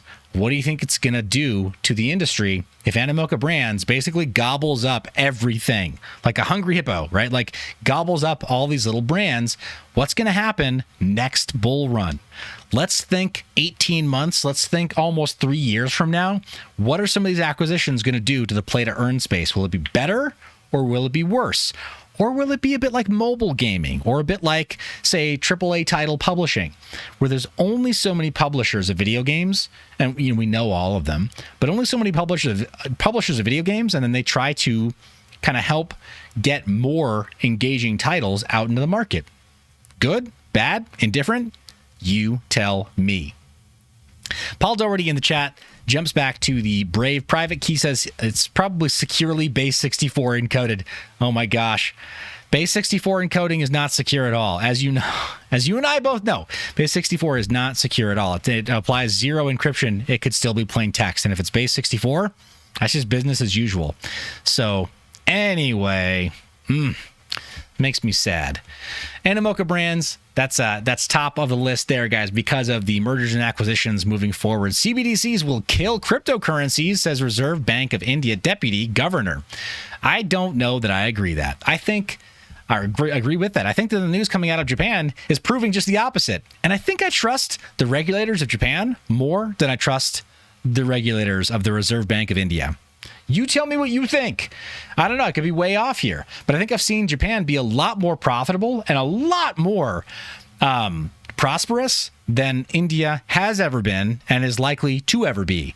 I mean, yes, phenomenal in terms of human capital, phenomenal in terms of thought leadership. No, not thought leadership. What's the word I'm looking for here? Phenomenal in terms of GDP, right? A lot coming out of India by way of human effort, right? And labor. But come on. We had Toyota. We've had Sony. We've had so many wins coming out of Japan in our lifetimes and just before that I think I'm going to trust the way that they handle that more than this guy, some guy working for the Reserve Bank, no less, poo-pooing cryptocurrencies. Right? It's like, tell me you've got your head up your own butt without saying those words. Because I think this is how it would look if you did actually want to tell me that sort of a thing. Yeah, like CBDCs they're gonna be amazing. Cryptocurrencies were useless until CBDCs happened. Let me guess, you're a central banker. Oh, got him. All right. Just saying, they're rattling their sabers because they are concerned. They want regulation. Who's they? Everybody who works at a reserve bank, a central bank, or even retail banks, right? Like, everybody involved in the old guard of fintech they want desperately for cryptocurrencies to fail and for decentralized representations of dollars and rupees and yen and whatever else. They all want those to fail. They cannot control them in the same way. So they want it to fail, and they're going to say whatever it takes and do whatever it takes to try to make them fail. But that's in India. You tell me what you think. Would you trust this person? I don't, but maybe you do. Maybe you know something I don't know, too. That's just it. Guys, you know, I'm willing to change my mind. If you bring conflicting information, if you educate me on something that I just don't know, happy to change my mind.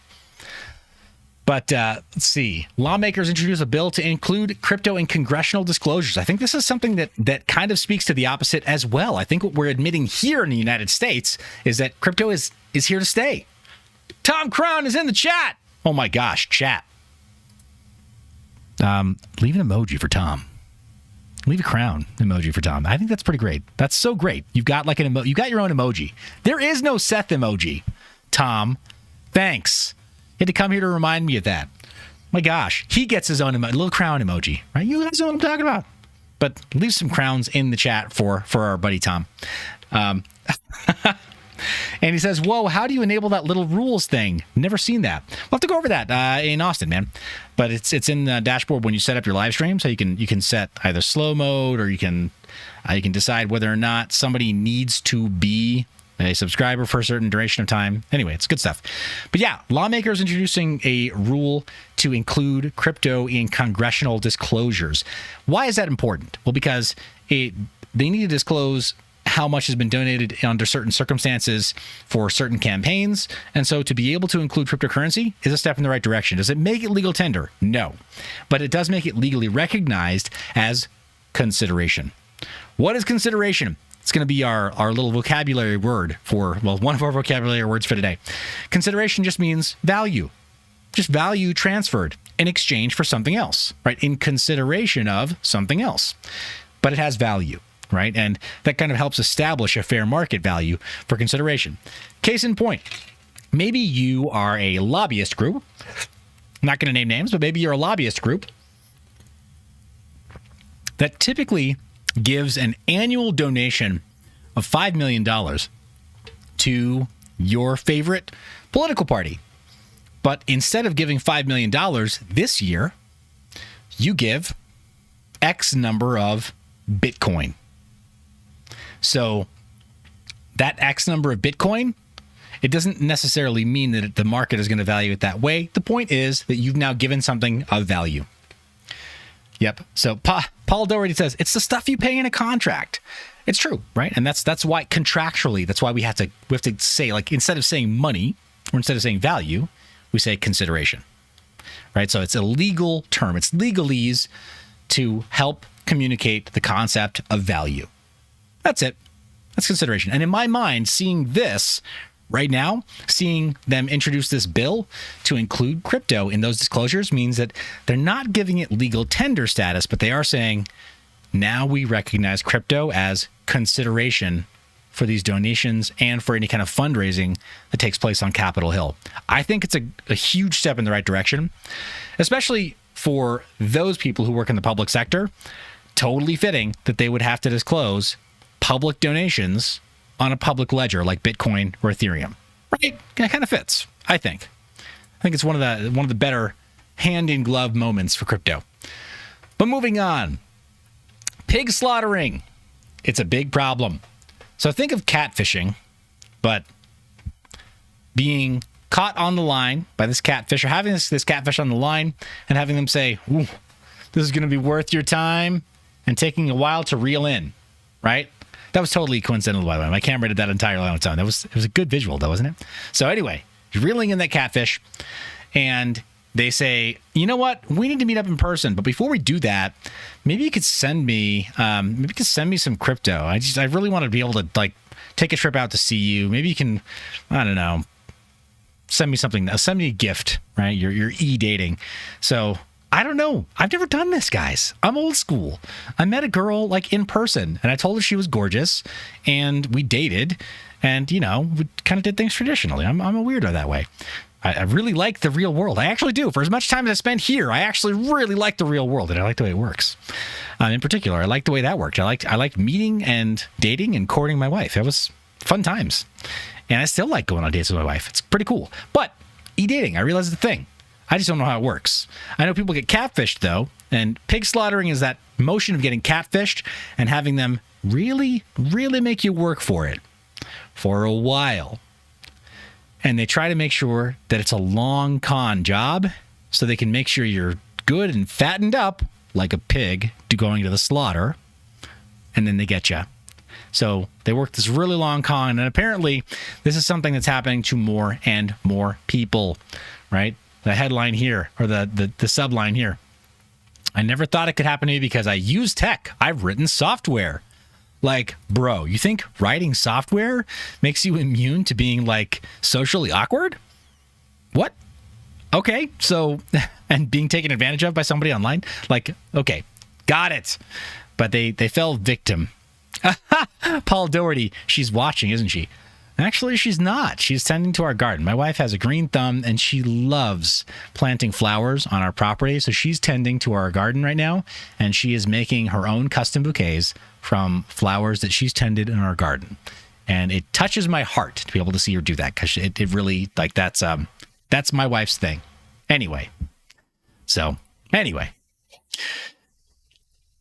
Okay, yeah, that time she was watching. Thanks, man. All right. So pig slaughtering, though, like, yeah, it's a crazy term, right? It sounds so messed up, but it's just a long con by any other, right? By any other name.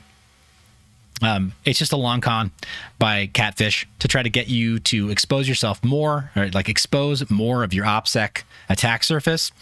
And then they sting you, right? And they sting you for crypto specifically, right? So they're trying to really extract as much value as they can from that. Definitely, there are a lot of people in this space who are service providers. There's definitely a lot of people who do content creation even. There are a couple people who I've dealt with recently who really go far out of their way to be like, all right, you can trust me, brother. It's like, dude, if you call me brother and we've never met before in life or had a phone call, like, I don't know. Gandalf Gray says, man, she could do flower bouquet NFTs. Good call. Guys, should I try to get my wife to do some bouquet NFTs? Should we take some pictures of those? I got my really great Sony mirrorless camera. We can do some sweet pictures. Can edit those up, but that's an interesting idea. Hadn't thought about that. Paul Doherty says, hello, world. Oh, you need some Zcash? Dating in 2022. Yeah, treacherous times, guys. So protect yourselves. Don't get catfished and definitely don't get pig slaughtered. The Daily Hodl brings an article about retirement plan advisors suing the U.S. Department of Labor over arbitrary crypto guidance. And this is where we've got the pushback, guys. We get way too much abuse by way of some of the guidance and by some of the arbitrary rules and by some of the, little regulator two-step, like, is it this or is it that? How's crypto going to be in 2022? How was it in 2019? How was it in 2020? How was it in 2015? Do we actually know what Bitcoin is yet? Do regulators have any idea what trading with leverage means? Do regulators have any idea what decentralized exchanges are? Do regulators have any idea the number of times that we transfer crypto before we actually realize gains? And are they going to try to characterize every transaction we ever do as a sale? Right? Like, it's crazy making. It's absolutely insane the way regulators view cryptocurrencies still to this day. They don't seem to get it, up to the point of proposing that we need to be taxed on unrealized capital gains in this space. It's crazy, right? It's just crazy. The whole thing is insane. So, they're suing the Department of Labor over the arbitrary rules. Financial planning company allowing customers to include crypto in its 401k plans is suing the federal government. The retirement firm, For Us All, says the department is engaging in an arbitrary and capricious campaign against digital assets. Capricious is a fine word, by the way. I love that. I highly recommend it. If you don't have a good store of $5 words in your vocabulary, remember that one, capricious. Say it 3 times, and it's even more precocious. Capricious, capricious, capricious. Your capricious attitudes, Department of Labor, they shall not go unpunished. So, they say it invokes the Administrative Procedure Act, asking the United States District Court for the District of Columbia to vacate the DOL's compliance assistance release that was distributed on March 10th. This lawsuit seeks to preserve the rights of American investors to choose how to invest their own retirement accounts. And you could also say this is something along the lines like checkbook IRAs or checkbook 401ks. They're really pushing to make sure that you have investor choice in your retirement accounts. I think more so than anything else, which I think is extremely important when it comes to cryptocurrencies. Because if you can't, Roth IRAs, checkbook IRAs in the Roth configuration, that's alpha, bro, and sis or sis watching. Look up Roth IRA, ROTHIRA. If you're not aware of it, just look it up. Look up checkbook IRAs. It's one of the few ways that cryptocurrency investors and traders can really add some legal tax benefits to their crypto investing strategy. Without me giving advice, you look it up, you figure that out. So this is cool to see them actually trying to fight for this. I'm just saying, brought under the APA, this lawsuit challenges the Department of Labor's arbitrary and capricious attempt to restrict the use of cryptocurrency in defined contribution retirement plans in excess of its authority under the Employee Retirement Income Security Act, and without following the notice and comment process required under the APA. They called them on basically on changing their minds and their rules without commenting publicly or without giving notice correctly. right? This is great. I realize a lot of legalese going on here, guys, but this is great. It's great to see. Great to see that they're pushing back. These are the kinds of precedent-setting cases that will help protect crypto investors into the future. If you're interested in things like having a checkbook IRA or having a checkbook-style 401k in order to be able to invest your cryptocurrencies and see those gains realized in the future, right? Tax-free or tax-advantaged, then you need to be paying attention to, pay attention to this sort of thing, the precedent-setting suits like this, because this is going to determine for our children and for our children's children, hopefully, right? Fingers crossed, say your prayers here, that for our children's children, that they will be able to see these kinds of investment vehicles and tax advantages continue, right? Without this sort of thing, it's going to be a lot harder for the middle class to have a fighting chance of getting out of the hyperinflation and the ensuing recession and maybe depression that we're entering into. It's going to be really hard for some of us to escape. So, yeah.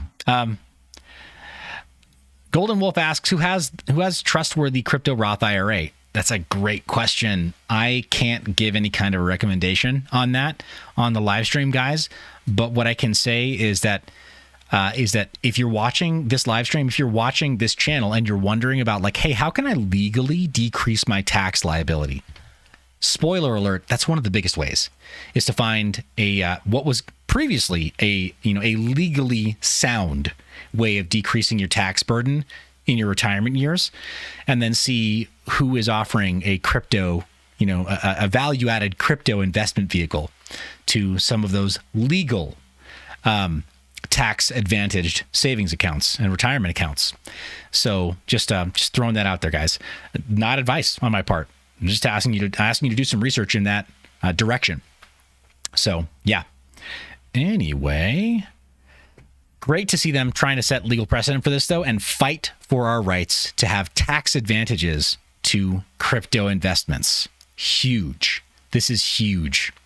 This is also part of the reason that, by the way, when I talk about Bitcoin and when I talk about DCA ranges and when I talk about having a long view, that, Paul already asks a form and function question, which I can't answer. He says, Roth IRA is the IRA where you pay taxes up front and withdraw tax-free later, right? Correct. Sounds too good to be true. It's not. And it sounds like tax evasion, but it's not, because you are paying taxes up front. They are post-tax dollars, but then they are invested so that the capital gains on that retirement account are then considered tax-free. It's pretty cool. Gordon Murray also sounds off in the chat in the affirmative. Awesome, guys. Good stuff. So anybody who's watching who's not aware of that, do some homework. Not impossible to find good info there. Not impossible to find some comparative analysis between different groups that are offering this. All right. Alchemy announces support for Solana Web3 applications the day after blockchain halted. Boo. We're officially supporting Solana. Solana devs, start building with Alchemy. Get reliability and scale. Oh my gosh. So is this a cap on Solana, or is this just them saying like, hey, we are totally tone deaf and we think you should come use our stuff and build on top of this? I just, yeah. Open-minded Bitcoin has some suggestions in the chat, and I'm just going to roll that real quick because I don't think Open-minded Bitcoin is attempting to give advice, but there's so many different service providers that you can take a look at. So I would check out what Open-minded Bitcoin said in the chat there. Follow up. I mean, hey, it's a Google search away. You can find out if you like those options and then maybe look for some others as well. So, yeah, guys, I think anybody who's talking about building on top of Solana right now has lost the plot. I'm going to the gloves come off now. I know Solana is it's doing okay by way of price action now. I know that it had phenomenal price appreciation. I know a few people personally who bought in at below $5, even below $2, and rode it all the way up to $200, and then rode it all the way back down to its current price. And it's not even about just price action or price appreciation. Solana is broken like half the time. It's gone on nearly 10 validator quorum resets, and they're trying to backpedal and they're trying to create new narratives about whether or not that is part of their testing strategy or their beta strategy. I just think it's not good. It's just not good. It's just not doing what it's supposed to do. There, I said it. I've reviewed a project on Solana, and I've since totally regretted reviewing that project on Solana, SolChicks, not because SolChicks is in and of itself like the worst thing ever. It hasn't performed well, but because being on Solana is not good enough. It's a totally VC-controlled, centralized, hot steaming pile. It's just not doing what it needs to do. And it's not showing that it can get better. It's not showing signs of improvement. The validator network continues to be reset on a regular basis. We may as well just say that validator resets are one of the features, right? Like, oh, you know what's great about Solana is that we restart the validator network like every couple of weeks to make sure it's fresh. It's kind of like Windows. Have you tried turning it off and on again? Because that's what we do with Solana, and that's how we keep it feeling so fresh and clean in here. Like, dude, just stop. Like, if you're thinking about building on Solana, check yourself, because you're gonna riggedy wreck yourself. That's just how it works these days. If you can't see that yet, then it's possible you're not going to make it. EVM style networks, even BSC, even Binance Smart Chain, like where they trade off the centralization. You know it's centralized. Even Binance Smart Chain just works. I said it. I actually said that Binance Smart Chain is better than Solana. I literally just said that. Yeah. Paul Doherty, my rehypothecation sense is tingling a bit. Boop, boop, boop. Yeah. Yeah. Yeah, Paul Doherty. Check out Anchor Protocol now on Solana. Sol Twitter account probably. Yeah, it's just, guys, it's ridiculous. Yeah, the rehypothecation schemes will continue until morale improves. Or until we're all totally financially wrecked. Whichever comes first. So, yeah, Alchemy, oof, dead. Moving on. The Daily Hodl also has an article about fast food giant Chipotle adopting crypto assets as a digital payment option. Guys, cilantro lime rice is the most disgusting invention ever known to man. And while Chipotle may have a couple of menu options that are halfway decent, I cannot eat their cilantro lime rice without having violent, explosive diarrhea, which is kind of my reaction to this article as well.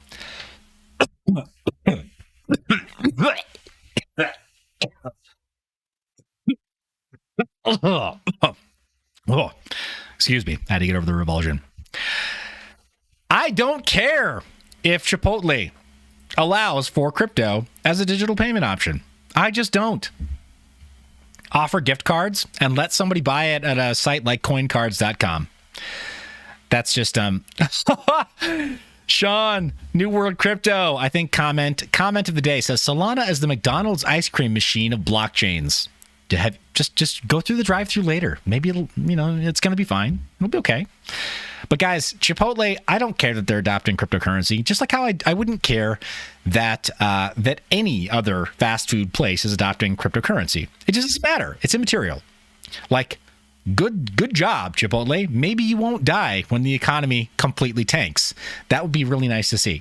Because the last time the economy tanked, Chipotle didn't die. And that was cool. That was really cool that they didn't die. Maybe they stand a fighting chance. But I'm not going to be spending Bitcoin on y'all's cilantro lime rice. That's just never, ever, ever happening. Anyway.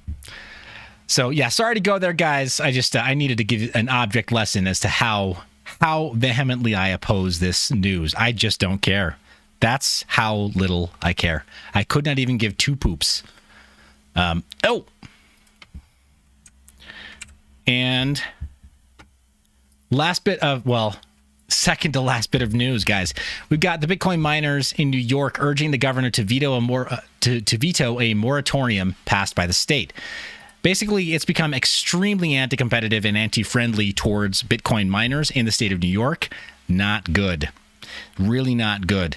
As if New York didn't already have enough going against it by way of being involved in cryptocurrencies and blockchain in general, right? You got the Bit license that New York tried to force down everyone's throat, and now this. So here's the quick take, guys. The takeaways, very top bullet points. After the New York Senate passed a controversial 2-year proof of work mining moratorium bill, the industry is calling out to Governor Kathy Hochul, who holds the final say. Bill sponsor Anna Kells argued that lobbying from the industry has had an impact on lawmakers. It's just bad, guys. Yeah, Bitcoin mining in Ethereum or in Bitcoin mining in New York was already difficult. It's like New York basically doesn't want your money as a business owner. Same with California. We're going to see a continued exodus to Texas and to the southern states, especially the energy-rich southern states. So it's like New York doesn't actually want to be involved in cryptocurrencies. And like California doesn't actually want to be involved in industry. Is it possible we're going to see massive brain drain from these two huge centers of commerce? Yes. Yes, the trend continues. We saw it last economic downturn as well. Like the way I say that, it's still in recent memory. 2008, we started to see a huge exodus from California and New York into the flyover states. Guess what, bucko? That trend is just going to accelerate now. Good job, New York. Good job, California. You've finally shown everyone your true colors. You hate progress. You hate real progress by way of financial, technological, or business progress. And you probably hate your people too. So you're about to get everything you deserve. Keep it up. Keep it up just a little longer. And then, your tax base will bleed out so heavily that the only people left are those who are on entitlement programs. And then maybe we'll get the picture then. Oh, by the way, jumping back to our news about Chipotle. There you go. Thank you. Thank you. What's this guy's name?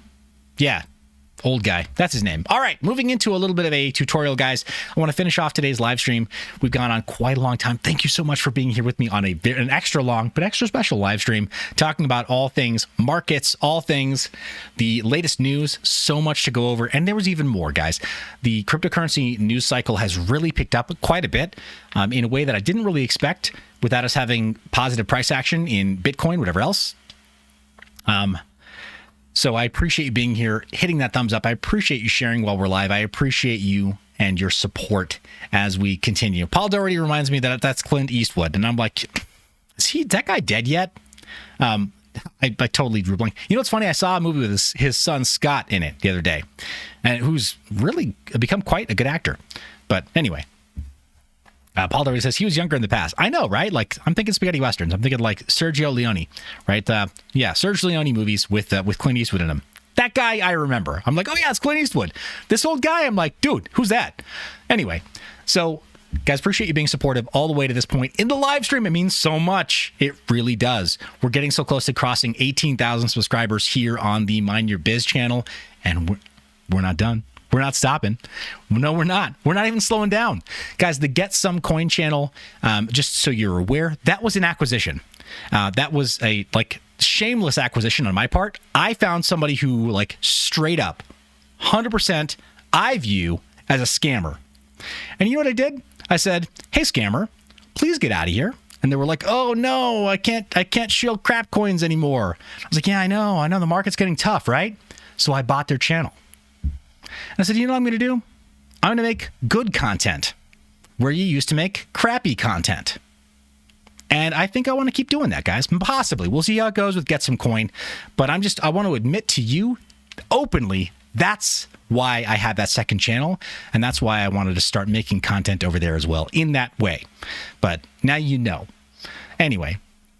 Appreciate your support, guys, across both of the channels. I'm going to continue to make the whiteboard content over there as well. So you'll see more in the near future. But this is Search, SEARX. And this is the GitHub repository. This is actually their GitHub sites page, or GitHub pages, little ditty you can go to. You can navigate to this, and then it can tell you all about, or it'll tell you all about how to install it, tell you all about how to use your a currently existing public instance, and that's what we're going to do today. We're going to open that up in a separate page, but it's really simple. If you don't want to host your own, and I'm at the point right now where I don't want to host my own, I don't want another science project like this. So yeah, I don't want to deal with that today. We can do a tutorial about that another time, but as of today, I was already using one by Become Sovereign, and now I'm just going to change, and I'm going to show you how you can select your own search instance if you want to change to search. Why would you use search? That's the big question, right? Well, let's go over what they what they have listed publicly here. Search is a free internet meta search engine. What is a meta search engine? Well, it aggregates results from more than 70 different search services. Users are neither tracked nor profiled. Additionally, search can be used over Tor for online anonymity. So if you want Google level results, if you like Google results, but you want to be able to use Google on Tor, well, guess what? If you go to google.com using the Tor browser, say on your phone or on your laptop, Google says, we don't like these IP addresses. You're using Tor. And you have a hard time using that search engine. Well, with search, you can use Google or get Google results, even though you're searching on Tor or on a VPN or on both, Tor plus a VPN. If you're that guy, you want to wear a pants with both suspenders and a belt, that's fine. You can do that. And in certain situations, that might be the appropriate thing. But the point is, search makes that possible as a meta search engine. So have all that anonymity and no tracking, right? Increase more of your privacy. But the search instances make that very, very simple. And again, they say if you are low on trust, you can definitely follow their documentation to do your own installation on something like, say, Vultr.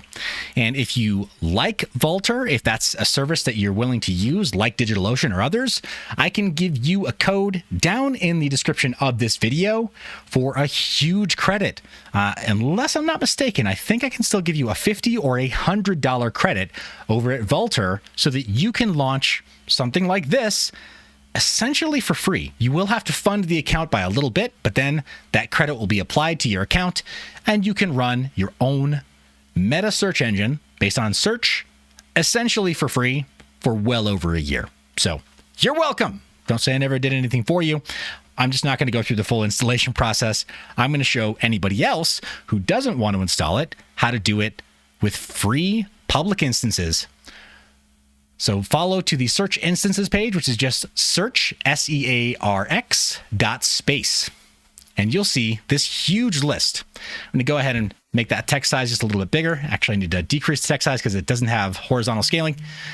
But it will show you what country they're all in. So maybe you, like me, you trust the privacy laws of Germany, Deutschland, DE.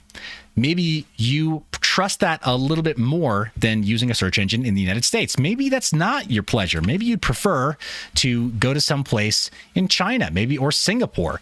Maybe you prefer to only stay in the United States. For whatever reason, you're going to have your reasons, but you can search a country code there and it will filter out all of the other options. See that much smaller list here in the United States. Additionally, you may feel like it's very, very important to have IP version 6 control, or IP version 6 support, rather. And if that's the case, you can just click that box and return those. But the more important options, in my opinion, are over here. The TLS, the CSP, right? They'll just tell us right now. So TLS grade. So show us how good the TLS connection is and how they've got a grading system there. The CSP grade, and then the HTTP grade. So these are all scores to see how well these things load. I would say don't settle. If something has a score of an E instead of an A+, well, filter that out by just typing in A+. Same with the CSP score, A+. Now we only have listings that have really great ratings. Here as well, under HTML, it's going to tell us if it's vanilla or if it is a git fork. I'm going to go with vanilla only. And what that means is it's only going to use the code that is native to the search GitHub repository. It's not going to do anything fancy. It's not going to alter anything fundamental about the code base on their website engines or on the website pages. So I want to go with something that is as close to what search created as possible because that code base has been audited left, right, center, up to top to bottom and back. A bunch of people have been looking at this code base because they, like you and I, are very paranoid about our search. Otherwise, you wouldn't be looking over this little tutorial, right? So, yeah, we're going to, with that new filtering in place, we can see there's still a bunch of options. See, that's still 42 online instances, even with all of those parameters kind of like set for our little filtering here. Again, as I mentioned before, I'm going to prefer anything that has that is not in the US strictly because of privacy laws in the United States. Like with the stroke of a pen, a subpoena is all it takes for a group like this to surrender all of their data over to law enforcement officers, law enforcement agencies, or to anybody who asks, really. In some cases, not even a subpoena, sometimes just a friendly request from law enforcement, them just saying like, well, we think it would be really good for you to help us, so please help us. By the way, here's a little bit of money. That's all it takes. That's literally all it takes. You could call it bribing, call it bribes, but in law enforcement sort of circles in modern American life, they don't view it as a bribing because they're talking to private corporations, so they're just paying for data. Not a bribe, paying for data. If it went the other way around, it would be a bribe because they're in public office. Weird, right? Or they perform a public role, but yeah. So rather than bribing, these companies are just paying for data. So I prefer the German-based companies more. Over here, the search response time, Google response time, Wikipedia response time, and the initial response time. These are all parameters you can look through as well. And that ping, that response time is lowest. We want a low number here. And I see the lowest also happens to correspond to this group out of Germany. I really like that one. Paul Doherty also brings up another good point. Law enforcement generally in the United States only has to say it's an emergency. So if it is for various reasons, by the way, they can also enter your home under the same pretense, rather. Just saying it's exigent circumstance. Literally just means it's an emergency. It's really, we have whatever reason to believe somebody may be hurt or dying in your home, so let us in. And if you don't, you're resisting, and now you're breaking the law. It's crazy. It's crazy what is done under the color of law in this country. But with data, right, like the only way to prevent that stuff from being taken from you is to use the right services to begin with and make sure there's no metadata to begin with. So if you can.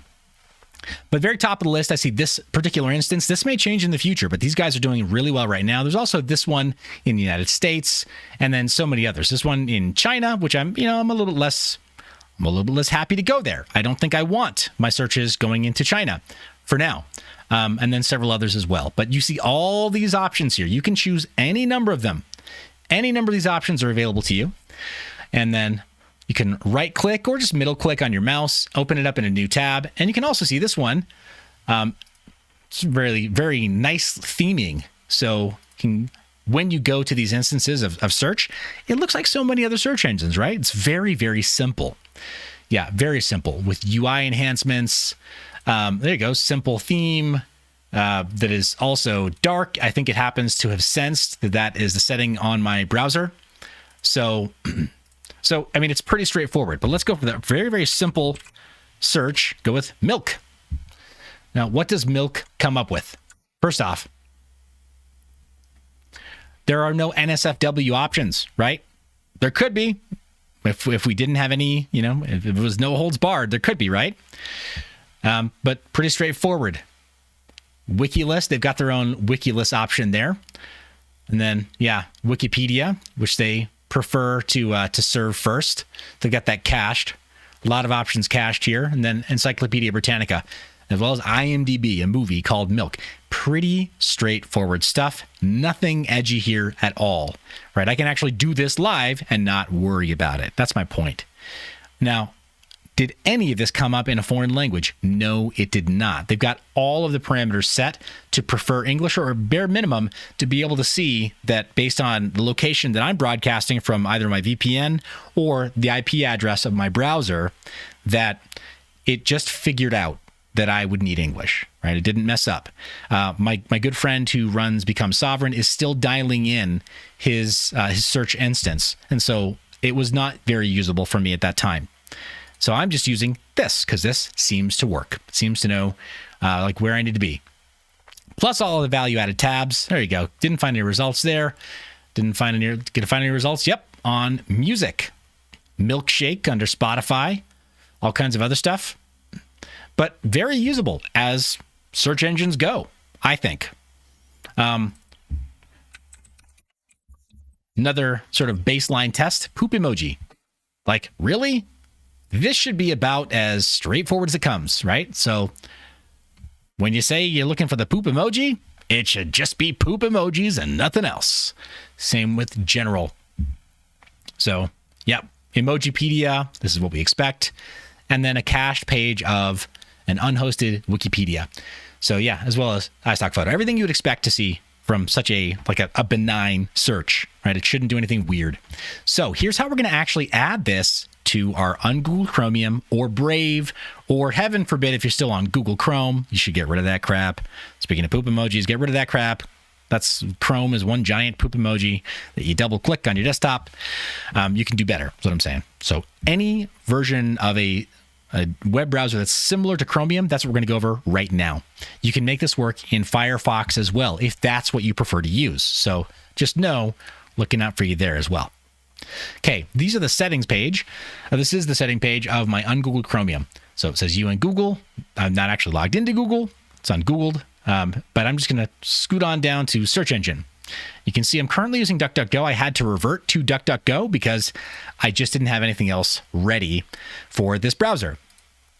So I'm going to go to manage search engines, scroll on down, and add a couple of site searches. There we go. Got a few additional little search engines that could be an option there. I can use CoinGecko, add that as a site, as a search as well.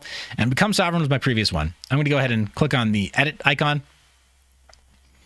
And I'm going to replace all of this domain in front of that slash and the search. And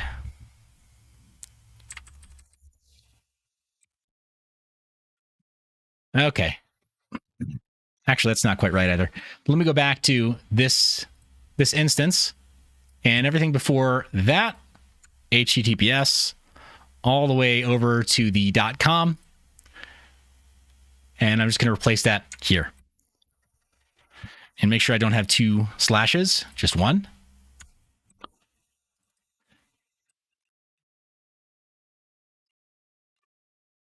Oh, wow. Okay. Apparently I do need a slash there. Then go ahead and click save.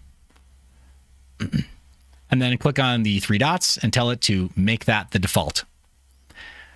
And just like that, that is complete. Here's a quick on-screen representation of what you need to place. All right, the name, the shortcut, and then the URL. You can just use whatever URL you see here, whichever one you think fits your needs the best. You can go ahead and just lasso that, copy it, and then paste that where we got this text here, right? The HTTPS, etc., and then place this on the end, search, etc. And now you have a new search engine that you can use that is a meta search engine that lets you not worry. Now, from the browser bar, I can do the same search. Poop emoji. Poop emoji. And it's going to bring me the same results that I am used to from before. And the first search, milk. And just as before, the same results in language that I understand, making it very, very simple for me. Alrighty, guys. Thank you for watching that little tutorial on how to add search, a meta search engine, which is totally free, totally open source, doesn't require a token, and doesn't allow for an advertising and marketing company to track you or to monetize your searches. Thanks for watching that all the way through to the end of the tutorial. I'm going to go ahead and snip that out, guys, and we'll have that as a separate bit later on. But I really wanted to add this to our live stream today because I've been talking about it for a while, guys. I moved away from, I didn't want to even start with Brave Search. I wanted to move away entirely from DuckDuckGo, and like a, you know, like a dude with Stockholm Syndrome, like somebody who's just totally beaten and like, I don't know what else to do. I went back to DuckDuckGo because I was unable to use search before from the instance that my friend set up because he was still dialing in how it works. This is going to work for me very, very well. I'm very happy with the results that it gives. I'm very happy with the speed and responsiveness, and I'm very happy with its ability to work in Tor windows. So if I only wanted to do search inside of Tor windows, I could, right? Inside of the Tor browser or inside of the Tor window of Brave, right? For just like basic, simple search, I can do that. So yeah, just throwing it out.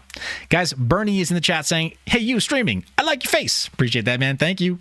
Appreciate that, guys. Thank you so much for watching all the way to this point in the video. We're going to call that a show. We're going to call it a success. very happy with today's live stream. And you know what? I'm happy that you're here with me on this cryptocurrency journey. Thank you so much for your support. Thank you for watching to the end, guys. You are the reason that I make this media. I love your face. Remember to stay private and mind your biz. Thanks for watching all the way to the end of the video. Remember to check out mineyourbiz, where you can sign up for Mine Your Biz Insiders, our occasional newsletter where we don't spam you, but we do send out occasional important information, including flash sales and important deals on privacy-preserving technology.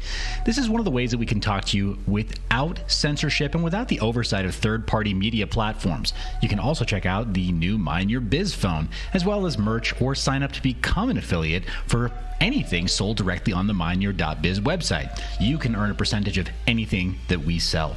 Thanks for watching all the way to the end of the video. You're the reason I make this media. I love your face. Remember to stay private and mind your biz.